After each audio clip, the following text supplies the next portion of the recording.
আমার ঘরে ব্রাজিল আর্জেন্টিনার যুদ্ধ শুরু হয়ে গেছে, যেহেতু আমার হাজবেন্ড ব্রাজিল, আমার মেয়ে আবার আর্জেন্টিনা। তো সে দল ভারী করার জন্য তার মাকেও টেনে নিয়েছে যে মামনি তুমি কোনোভাবেই ব্রাজিল করতে পারবে না, তোমাকে আর্জেন্টিনাই করতে হবে।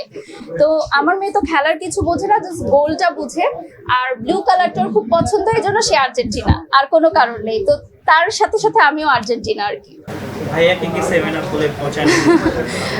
হ্যাঁ, এরকম তো মজা করা হয়। বিশেষ করে আমাদের বাসায় তো অনেক স্টাফরা আছে, ওরা আমার ভাই বোনের মতোই, ওরা বেশি এক্সাইটেড। যেমন আমার বাসায় একটা ছেলে আছে, ও নতুন এসেছে, তো ও খুব খেলা পাগল। তো আমি বলেছি যে তুমি খেলা দেখবে আমাদের সাথে, বিগ স্ক্রিনে দেখবে। সো ও খুব খুশি, এবং সে রাতের বেলা অ্যালার্ম দিয়ে রাখে যে সে খেলা দেখবে।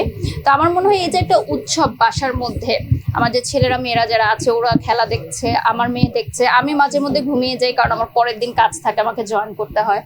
তো আমি একটু কম দেখি, বাট ওদের কাছ থেকে আপডেট নেই যে কি হচ্ছে।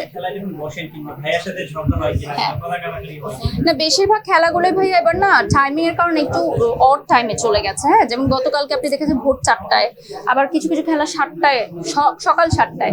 তো আমি আসলে বেশিরভাগ খেলা দেখিনি, বাট আমি উদ্বোধনী প্রোগ্রামটা দেখেছি এবং দারুণ এনজয় করেছি। আমার কাছে খুবই বিস্ময় লেগেছে যে আসলে আধুনিক উদ্বোধনী অনুষ্ঠান এরকমই হয়, চমক লাগানোর মতো। তো ওটা দেখলাম, যেহেতু আমি সাংস্কৃতিক অঙ্গ। দেশে দেশে সবার সাথে দ্য নিউজ।